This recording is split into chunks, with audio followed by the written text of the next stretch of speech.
오늘 이 시간 우리에게 주시는 하나님의 말씀 보시겠습니다. 사무엘상 31장 1절에서 6절, 구약성경 461쪽입니다.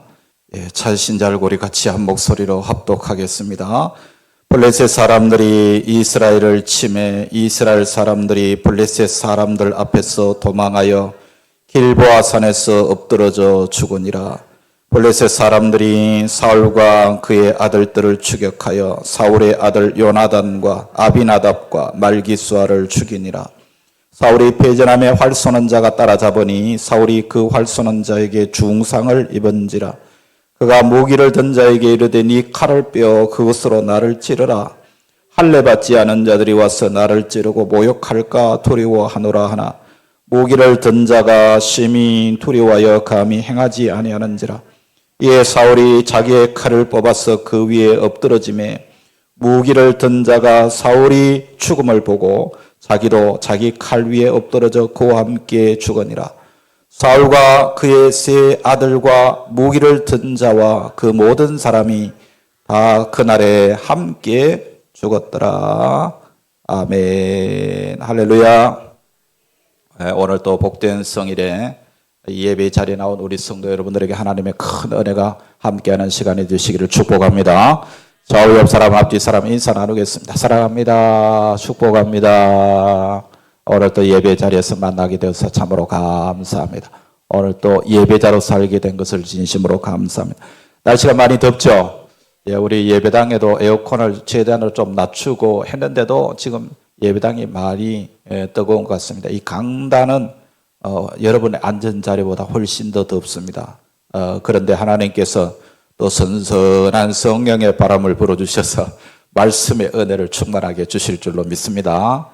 자, 여러분 오늘 우리가 보는 이 말씀을 보시면은 사무엘상의 마지막 장입니다. 그렇죠? 1장부터 31장까지가 사무엘상인데 오늘 사무엘상 31장까지 왔습니다. 여러분 드디어 이제 사무엘 상권이 끝나는데 어떻게 끝났냐니까 사울 왕이 죽는 이야기로 이 사무엘상을 끝맺고 있죠.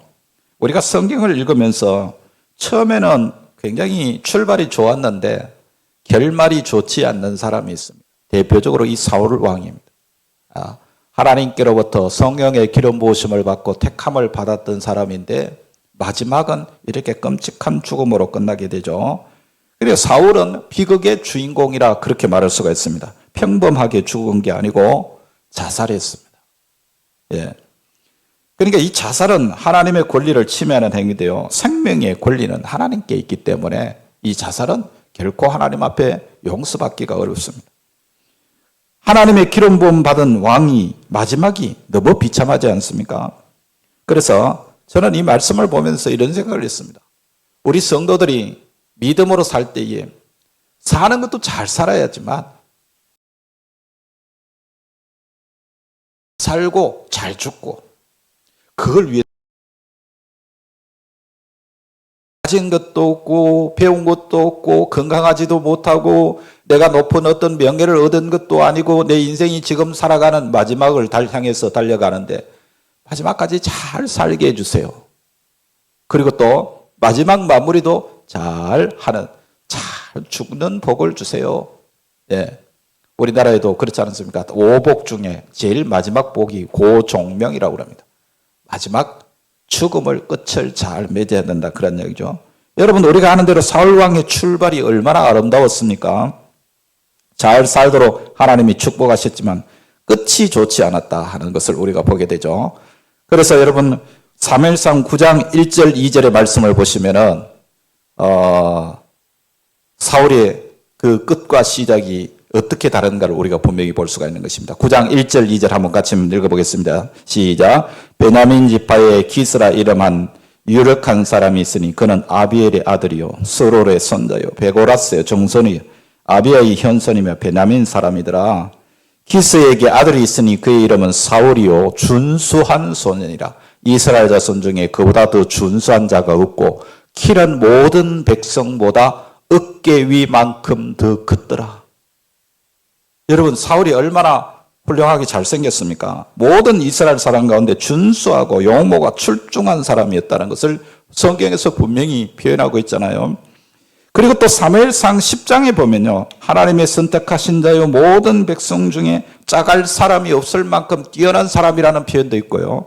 또 11장에 넘어가 보면은 하나님의 영에 크게 감동된 자라 그렇게 표현했습니다. 신약적으로 말하면 성령 충만한 사람이었다.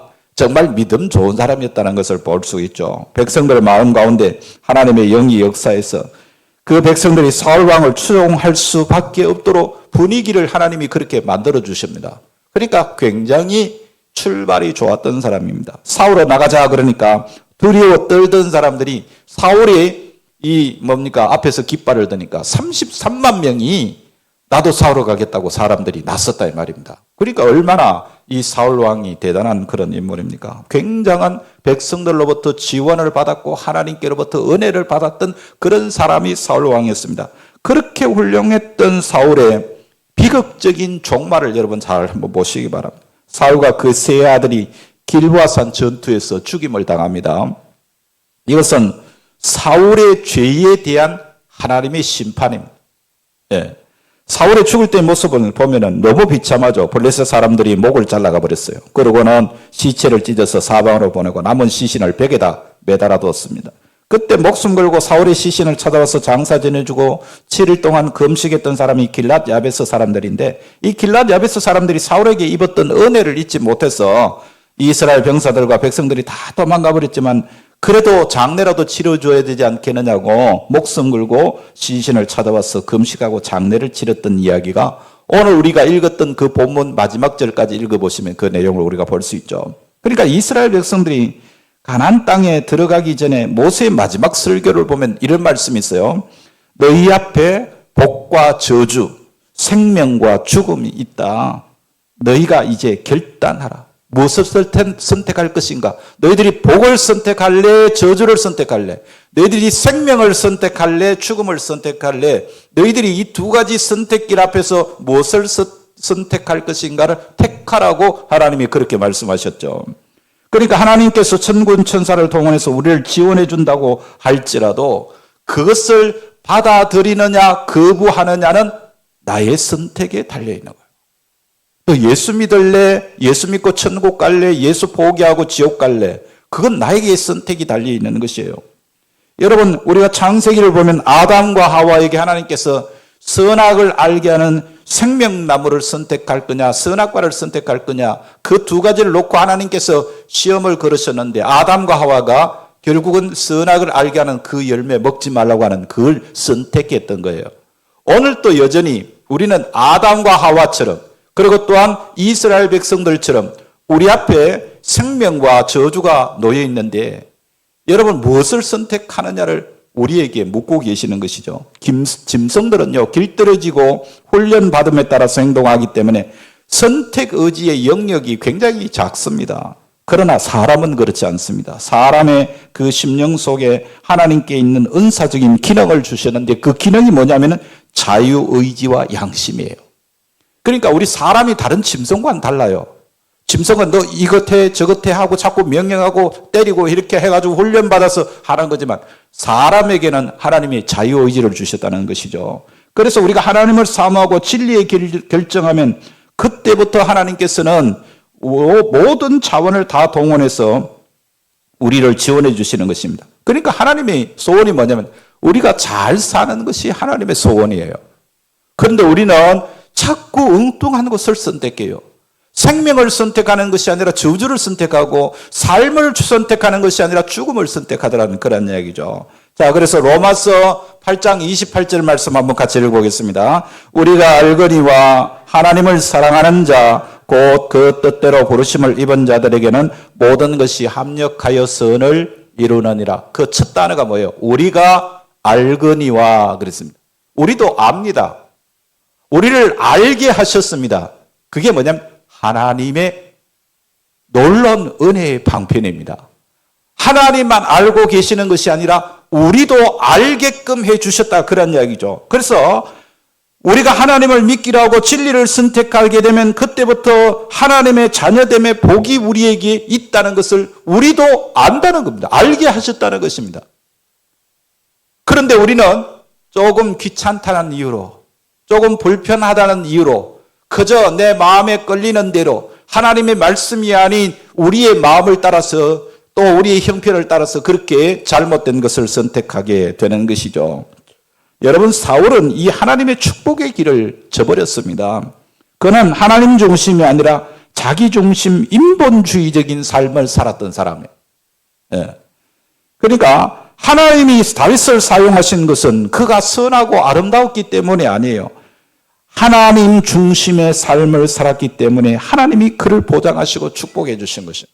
하나님의 향해서 마음을 연 사람을 하나님이 복을 주시는 것이지, 하나님을 향해서 자꾸 마음문을 닫아버리는 사람은 하나님께서 복을 주시지 않는 것입니다. 자, 오늘 먼저 사울의 그 인본주의적이고 자기중심적인 구체적인 모습을 여러분 한번 보시기를 바랍니다.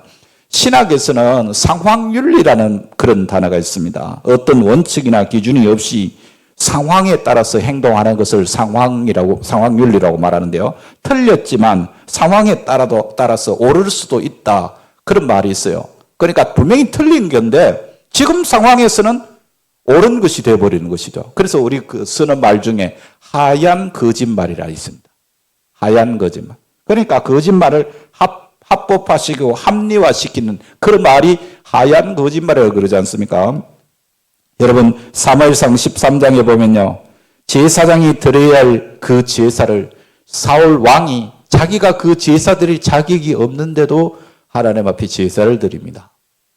자기가 급했기 때문에, 전쟁 나가야 되기 때문에 선지자는 오지 않고 하나님께 제사는 드려야 되겠는데 그래서 제사를 자기가 드렸다는 거예요. 이게 상황윤리예요.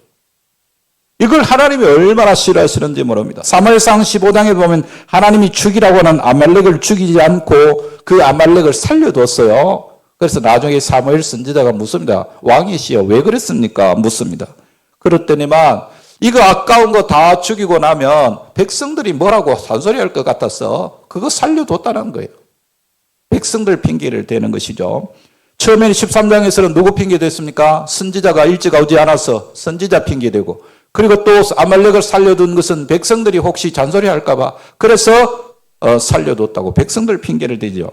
또 15장 12절에 보면은 사울이 했던 일 중에 자기를 위하여 기념비를 세운 일이 있습니다. 자기 자랑을 위해서 열심을 냈어요.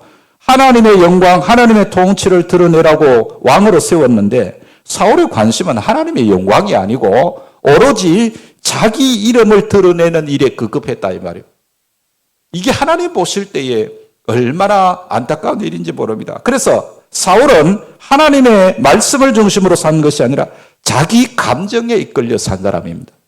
하나님의 진리가 삶의 기준이 아니라 자기 생각, 자기 감정 중심으로 살았던 사람이었던 것이죠. 여러분이 우리가 계속 이 사무엘상 말씀을 보아봤지만은 기분 내키면 다윗을 죽이려고 하다가도 내 아들 다윗아, 죽이려고 했던 그 다윗을 내 아들아 그렇게 부르고 있는 것을 보게 됩니다. 또 질투와 시기심이 발동하면 군대까지 풀어서 다윗을 추격하며 죽이려고 덤벼듭니다. 그러니까 이 사울에게는 기준이 없어요. 자기 감정, 자기 느낌, 충동과 욕망대로 행동하는 사람이 바로 이 사울이었다는 것을 보게 되죠. 육체와 마음이 원하는 대로 행하는 것은 진노의 자식들이 행하는 행동입니다. 예. 성도는 성경적인 세계관을 가져야 돼요. 여러분, 하나님의 뜻이 아니면 나도 단호하게 아니라고 할 수 있어야 합니다. 하나님이 옳다 하시면 세상 사람들이 다 아니라고 하더라도 하나님이 옳다 하시는 일에는 우리도 예라고 해야 되는 것이죠. 옳은 줄 알고 순종해야 되는 것입니다. 이 사울은 자기 멋대로 자기 마음대로 살았던 사람이에요. 예. 오늘 기분 좋으면 죽이려고 했던 다윗을 내 아들아 그렇게 불렀다가도 내일 기분 나쁘면 저놈 잡아 죽이라고 군대까지 풀어서 쫓아다니는 그런 감정에 치우친 사람이었던 것을 우리가 보게 되는 것이죠. 그렇습니다. 이게 사울만의 이야기가 아니에요. 오늘 우리도 마찬가지입니다. 우리도 전에는 사울처럼 그렇게 살았습니다. 원칙이 없었습니다. 은혜 받을 때는 주님 뜻대로 살겠습니다. 헌신하겠습니다. 진리대로 살겠습니다. 눈물 흘리면서 정말 가슴 치면서 하나님 앞에 잘못했다고 회개하고는 돌았으면 다시 옛사람의 모습 그대로 우리가 살아가고 있는 우리 자신의 모습을 발견하지 않습니까? 은혜 받을 때는 아멘 했다가 은혜가 없어지면 그러면은 내 멋대로 살아도 되느냐는 이야기예요. 여러분 사울의 모습을 통해서 보면은 정말 우리가 오늘 믿음의 삶을 산다고 하면서도 여전히 이런 삶의 기준을 살고 있지 않는지 우리 자신을 돌아보아야 되는 것입니다. 반대로 다윗은 어땠습니까? 다윗은 착했고 사울은 악했기 때문에 다윗은 유선한 사람이고 사울은 아주 악질적인 사람이기 때문에 하나님께서 한 사람은 봐주고 한 사람은 망하게 하신 것이 아닙니다. 여러분 기차를 만들 때에 그 기차는 선로 위에서 사용할 것을 전제로 하고 기차를 만듭니다. 모든 구조가 그 철로 위에서 그렇게 움직이도록 만들어지는 거죠. 그게 기차입니다. 여러분 우리를 부르실 때 우리를 구원하실 때 예수 그리스도 안에서 복을 누리도록 하나님이 예정해 주셨습니다. 왜 우리 인생이 이렇게 힘들고 또 고운거하느냐? 자기 감정 중심, 자기 생각으로 살기 때문에 우리 인생이 그렇게 힘든 거예요. 여러분 많이 가지면 행복할 것 같습니까?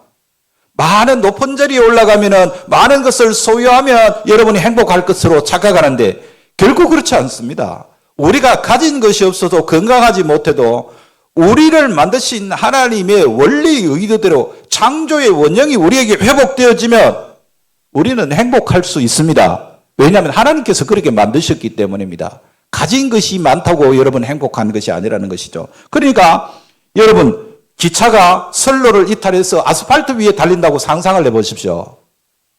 과연 그 기차가 바르게 움직일까요? 결국 그렇지 않은 거예요. 우리 인생이 꼭 그와 같습니다. 기차 위에 선로 위에 움직이는 기차처럼 그렇게 우리가 살아야 바르게 사용될 수 있고 행복한 삶을 살 수가 있는 것이죠.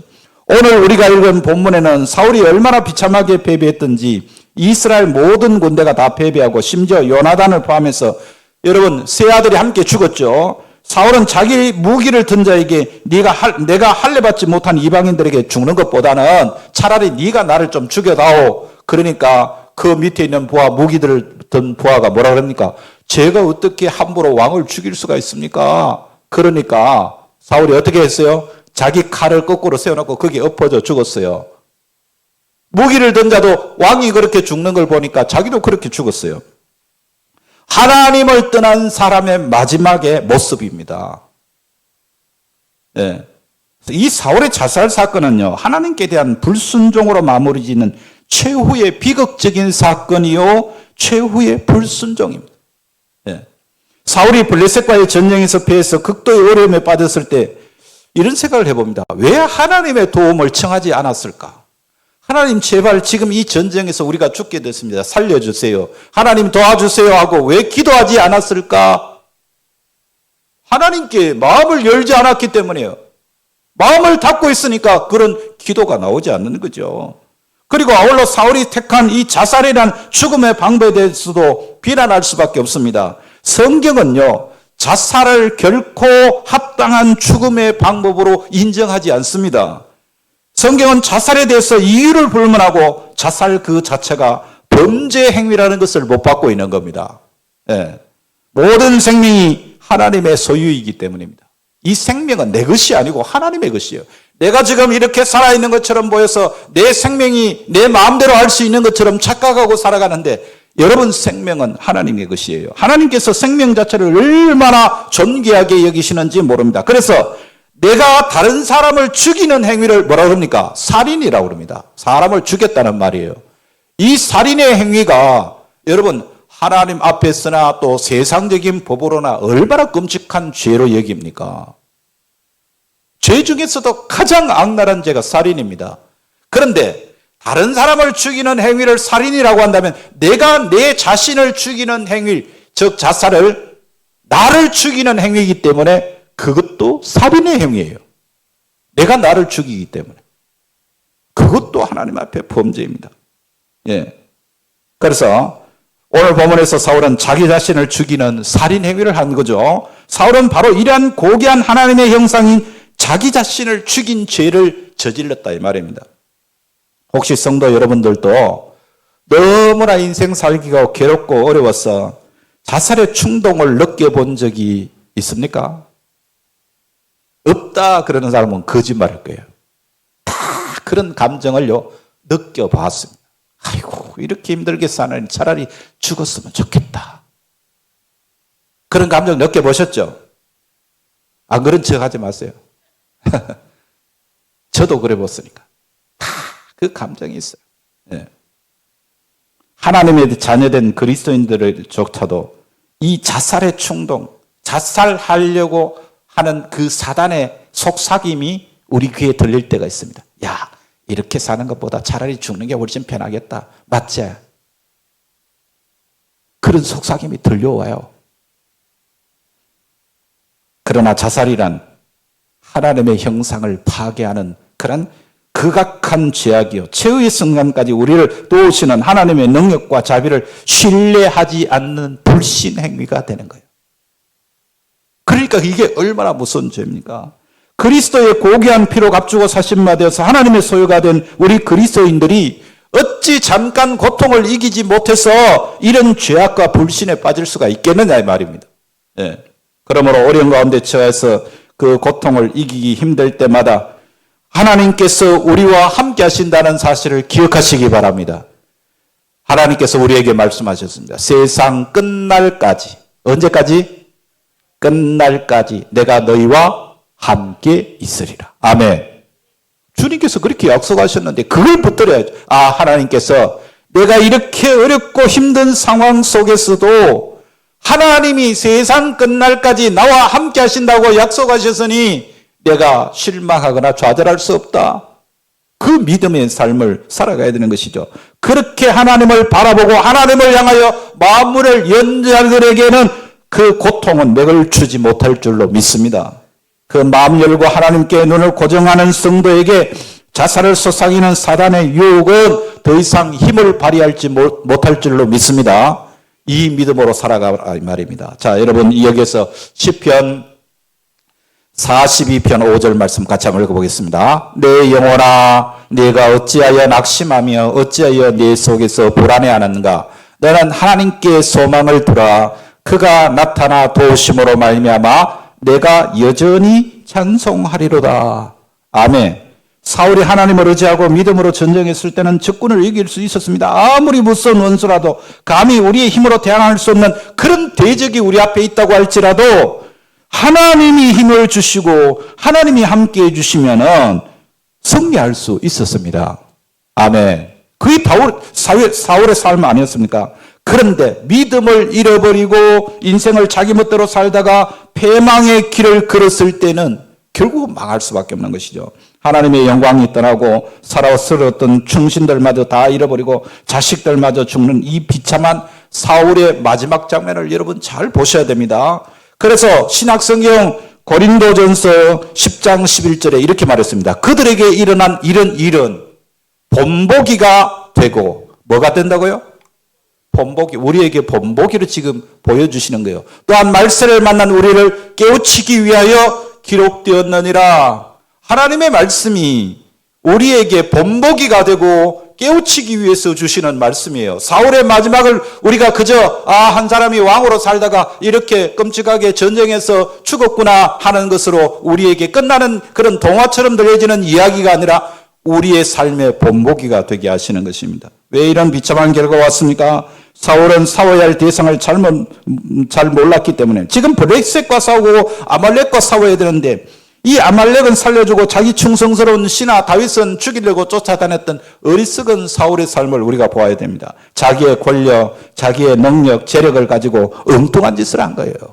예. 사울의 원수는 다윗이 아닙니다. 예. 자기 내면에 있는 자기 자신이죠. 주신 돈이나 주신 건강이나 주신 명예나 주신 직분 가지고 못된 짓 하면은 결국 자기 칼에 자기가 죽는 거예요. 예. 원수는 남편이나 자식이 아니에요. 원수는 내 안에 있습니다. 내 원수는 내 죄입니다. 거짓이요, 분노요, 혈기요, 정욕이요, 마귀 사단입니다. 예. 그런데 우리는 이런 것들에 대해서는 자꾸 변명하고 합리화시키면서 정작 보호하고 섬겨야 할 이웃이나 가족이나 어린을 향해서는 분노의 칼을 갈고 죽이려고 모의를 꾸미고 비방하고 정죄하는 것이죠. 여러분, 기도가 부족해서 말씀을 몰라서가 아니라 하나님 중심적인 성경적인 세계관을 갖지 않으면 결국 우리도 이런 노를 범하게 되는 겁니다. 예수 잘 믿는 사람이 왜 저럴까? 하나님의 자녀가 왜 저럴까? 그런 생각이 들 수밖에 없는 것이죠. 하나님께서는 성령의 역사와 백성들의 마음을 움직여서 그를 추종하게 했습니다. 그 곁에는 지혜로운 아들 요나단이 충성을 다했습니다. 다윗이 목숨 걸고 사울과 그의 나라를 위해서 용맹을 다 바쳤습니다. 사무엘과 같은 위대한 선지자가 하나님과 교통하면서 사울의 그 왕정을 정치를 도와주었습니다. 그러나 거짓된 것을 붙잡고 잘못된 가치관을 가지고 사는 사울 곁에서 한 사람, 두 사람 빠져나가기 시작하는 거예요. 네. 여러분 보십시오. 무당 쫓아내라 해놓고는 자기가 급해지니까 무당 찾아가서 자기 문제를 해결하려고 하는 그런 사람. 법이 없는 사람이죠. 원칙도 없고 기준도 없고 말하면 신앙도 없고 자기 멋대로 산 사람이 사울이야. 네. 우리는 사울의 생애를 통해서 죄가 얼마나 무섭다는 사실을 알아야 됩니다. 죄의 값은 사망입니다. 그래서 죄는 반드시 사망을 가져온다는 것을 알아야 되는 것이죠. 지금 우리가 생각할 때 이것까지 좀 나만 그러나 누구는 더 하던데 이런 생각 가진 분이 있다면 여러분 절대 안 됩니다. 작은 죄라도 죄가 장성하면 사망을 가져온다는 것을 여러분이 아셔야 됩니다. 여러분 우리가 주일날 시간에 참회 기도 이 시간이 있잖아요. 그 참회 기도 시간에 여러분 허투루 보내지 마십시오. 찬송가 2절 딱 지나가는 그 시간에 여러분들이 하나님 앞에 나오면서 예배에 나오면서 내 심령 속에 뭔가 걸리는 것이 있고 좀 뭔가 껄끄러운 것이 있고 하나님 앞에 반드시 이 문제는 내가 회개하고 지나가야 되겠다고 하는 그런 문제가 있으면 짧은 시간이지만 하나님 앞에 회개하고 지나가시기 바랍니다. 혹시 예배 시간에 회개를 못하더라도 여러분 어떤 시간이라도 하나님 앞에 내가 잘못되었다고 깨달아지거든 성령께서 여러분에게 깨닫게 해주시는 것이니까 그냥 지나가지 말고 회개하시기 바랍니다. 여러분 모든 것들에 대한 책임을 자꾸 다른 사람에게 전가하고 비난하고 변명하는 일에 급급했던 사울을 보십시오. 사무엘에게 책임 전가하고 전쟁의 어려움을 요나단과 다윗의 탓으로 돌리고 그래서 그 충실이었던 다윗을 죽이려고 했던 안타까운 모습을 여러분 보셔야 됩니다. 사울과 비교해 볼 때 다윗의 죄는 사울보다 더 심각했어요. 더 지능적이었죠. 신의 아내를 간통한 것만 해도 엄청난 죄인데 업무를 꾸면서 자기에게 충성하는 그 신하를 최전선에 보내서 죽게 만드는 악질적인 죄를 저질렀던 사람이 다윗 아닙니까? 그러나 나단 선지자가 이 다윗 앞에 와서 그의 죄를 지적했을 때 그는 가슴을 치고 회개를 했습니다. 그의 요가 다 젖기까지 하나님 앞에서 눈물을 흘리면서 자백하면서 변명하지 않고 하나님 앞에 회개했던 사람이 다윗입니다. 그러니까 다윗은 자신의 권위를 확인하기 위해서 군대의 숫자를 계수하다가 7만 명이나 되는 백성들을 한꺼번에 죽임당하게 하는 대역죄를 저질렀습니다. 그때도 하나님 앞에서 이 죄를 깨닫는 순간 가슴을 치면서 하나님 제가 잘못했습니다. 내 탓입니다. 회개했던 사람이 바로 다윗입니다. 그러니까 구원과 멸망은 여러분 회개 여부에 따라 결정됩니다. 구원과 멸망이 뭐로 결정된다고요? 회개. 여러분 나는 회개할 거리가 없다 생각하는 사람이 있습니까? 그런 사람은 아무도 없어요. 같은 죄인이라도 회개하면 용서받고 구원받습니다. 그러나 세상에 아무리 많은 공적을 쌓을지라도 회개하지 않으면 멸망에 이른다는 것을 여러분 아셔야 됩니다. 누구도 죄의 문제를 해결하지 않고는 하나님의 긍휼하심을 입을 수가 없습니다. 죄의 문제를 해결하지 못하면 결국은 멸망이라는 이야기죠. 회개가 이렇게 중요한 것입니다. 그러므로 우리는 회개를 생활화해야 한다. 하루를 마치면서 자신에게 잘못이 없는가 살펴서 죄의 모습이 있다면 회개해야 되고 매 순간 자기 생각과 행동을 살펴서 하나님께서 성령을 통해서 우리에게 심령의 지적을 해주십니다. 하나님께서 하나님의 백성들의 잘못을 깨닫게 하신다 이 말이에요. 그래서 우리는 내가 무엇을 하고 난 이유는 이거 잘못됐구나 깨닫는 시간이 분명히 있습니다. 빨리 회개하셔야 돼요. 잘못한 거. 그대로 자꾸 누적시키면 안 돼요. 멸망에 이르게 되는 것이죠. 그래서 영적인 타락은 한꺼번에 오는 게 아닙니다. 점진적으로 옵니다. 사울의 몰락은 즉각적인 것이 아니었잖아요. 처음에는 하나님의 은혜가 얼마나 크게 임했습니까? 그러나 그가 하나님으로부터 돌아서서 자기 중심으로 살기 시작하면서부터 점점 망해가기 시작한 겁니다. 그러니까 자기만 망한 것이 아니라 자녀들까지 집안 전체가 망해버렸다는 말입니다. 예. 처음에는 겸손했죠. 그러나 다윗이 사람들의 이목을 끌면서부터 시기의 마음이 발동했죠. 내가 영광받아야 되는데, 왕이 내가 영광받았는데 저 다윗이 지금 사람들로부터 칭찬을 받으니 그게 마음에 들지 않았던 것입니다. 그래서 잘못된 이기주의, 자기중심적인 가치관, 그래서 자신과 이웃을 가정을 배망으로 끌고 가기 시작한 거예요. 이게 얼마나 무서운 일입니까? 결국 하나님마저도 그에게는 거추장스러운 장애물이 되어서 하나님을 향해서는 마음을 완전히 닫아버린 거예요. 우리 내면에서 양심의 두근거림이 있을 때, 뭐가 있을 때? 양심의 두근거림. 빨리 해결해야 됩니다. 자꾸 일이 꼬이고 복잡해 가는데도 계속해서 변명하고 합리화시키고 질서를 역행하면은 그것이 밖으로 드러날 때는 너무 늦어요. 예. 사울은 영적인 삶에 관심이 없었고 진리에 대한 열정을 보인 적이 없습니다. 하나님의 뜻을 따르기 위해서 자신을 쳐서 복종하고 희생하는 것이 없었습니다. 이게 얼마나 안타까운 일입니까? 그런데 다윗을 보십시오. 시편을 보면요, 다윗이 얼마나 하나님을 사랑했는지 모릅니다. 다윗이 적은 시들을 읽어보면은 그가 그 정치하느라고 바쁜 시간을 보내면서도 하나님의 은혜를 갈망하고 주님의 영광을 기다리는 애틋한 사랑의 마음을 보이는 것이죠. 밤이 늦도록 주님의 은혜를 사모하며 그 은총을 찬양합니다. 이 다윗의 관심사는 사람들의 평가에 우선을 두지 않고 하나님께서 나를 어떻게 보실까? 하나님을 향해서 마음을 열고 살았던 것입니다. 내가 어떻게 하나님 앞에 순종하며 하나님의 마음에 합한 사람이 될 것인가? 이걸 밤새워 고민하며 기도하며 하나님께 영광 돌리려고 하나님을 향해서 마음문을 열었던 사람인 것입니다. 그러나 사울은 어땠습니까? 하나님을 이용했습니다. 어려울 때는 하나님 찾았다가 위기가 닥치면은 자기 욕망을 쫓아 살았습니다. 하나님을 두려워하지 않고 사람들의 평판을 의식하면서 사람들의 눈길에만 관심을 가지고 있었던 것이죠. 그러니까 모든 것이 그렇게 살면 자기 뜻대로 이루어질 줄 알았습니다. 그러나 하나님을 잃어버림으로 모든 것을 잃어버리는 안타까운 결과가 와진 거예요. 다윗은 모든 것을 잃은 사람 같았습니다. 쫓겨다녔고 사랑하는 가족들과도 이별했고 심지어 도망갈 곳이 없어서 원수의 나라에 들어가가지고 거기서 미친 채 하는 그런 행동까지 보였던 사람 아닙니까? 얼마나 안타까운 일입니까? 그런데 그는 모든 것을 얻은 사람이 되었습니다. 하나님의 사랑을 받고 사울이 잃어버린 왕관을 얻는 놀라운 복을 누리게 되지 않습니까? 여러분, 두 사람이 다 기름 부음으로 출발했죠. 두 사람이 다 하나님 백성의 놀라운 은혜와 지지를 받았던 사람입니다.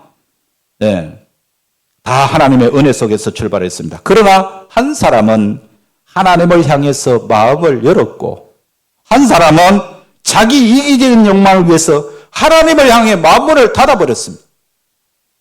하나님의 약속을 바라보고 하나님을 향해서 마음을 연 사람, 바로 모든 것이 합력하여 선을 이루지만 하나님을 등지고 하나님을 향하여 마음을 닫아버리면 축복도 은혜도 다 닫히게 되는 겁니다.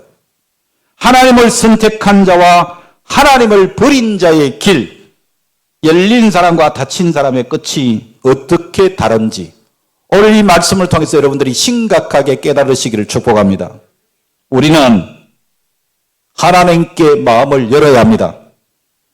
그래서 하나님께 마음을 열고 모든 것이 하나님께로부터 온다는 이 믿음으로 사는 자에게 하나님의 은혜와 축복이 임할 줄로 믿습니다. 여러분의 노력으로 키를 1cm를 더 자라게 할 수 있습니까? 그건 우리의 힘으로 되는 게 아니에요. 하나님께서 주시는 은혜와 복을 놓치면 모든 것을 잃는 것이 됩니다. 하나님 향하여 마음문을 열고 하나님이 주시는 은혜와 복을 충만하게 누리는 우리 복된 성도들의 삶이 되시기를 주의 이름으로 축복합니다. 기도하겠습니다. 하나님 아버지, 오늘도 저희에게 말씀을 주시는 하나님을 찬양합니다.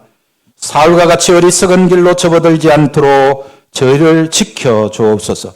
생명의 길을 분별하고 보기 좋은 길이 아니라 하나님의 마음에 합한 사람이 되어 오직 예수 그리스도만을 따라가는 저희가 되게 하여 주옵소서. 우리에게 복 주시고 우리를 흥왕케 하시는 하나님 아버지, 내가 하나님께 마음을 닫고 살면서도 하나님이 나에게 복 주시지 않는다고 원망하고 불평했던 적이 있었습니다. 그러나 이제 약속을 붙잡고 진리를 선택하기 원합니다. 하나님께로 마음문을 열기를 원합니다. 저희들을 영화롭게 하려고 우리를 불러주신 아버지의 계획을 따라서 우리의 생애의 마지막이 사울처럼 망하는 자가 아니라 다윗처럼 복받는 자, 승리하는 자가 되게 하여 주옵소서. 오늘 또 이 예배 자리에 머리 숙인 사랑하는 주의 백성들 위해 하나님의 한량없는 은혜가 임하기를 원합니다. 오늘 또 아버지 하나님이여 세상 가운데 있지 아니하고 이 예배의 자리에 있게 하신 아버지 하나님, 하나님께서 이 예배의 자리에 하나님의 은혜를 갈망하는 성도들에게 신령한 하늘의 놀라운 복으로 채워 주시옵소서. 오늘 또 육신의 질병으로 고통당하는 성도들에게 치유의 응답을 주시고 건강을 회복시켜 주시옵소서. 낙심한 성도들 아버지 하나님이 그 연약한 심령들을 회복시켜 주셔서 다시금 주님을 만나게 해주시옵소서. 처량한 성도들, 사랑하는 자녀들 아버지 하나님이 그 삶의 현장 속에서 주님과 늘 동행하게 하여 주시기를 간절히 바라옵고 원합니다. 오늘 또 우리에게 은혜 베푸시는 우리 주 예수 그리스도의 이름으로 간절히 기도드리옵나이다. 아멘.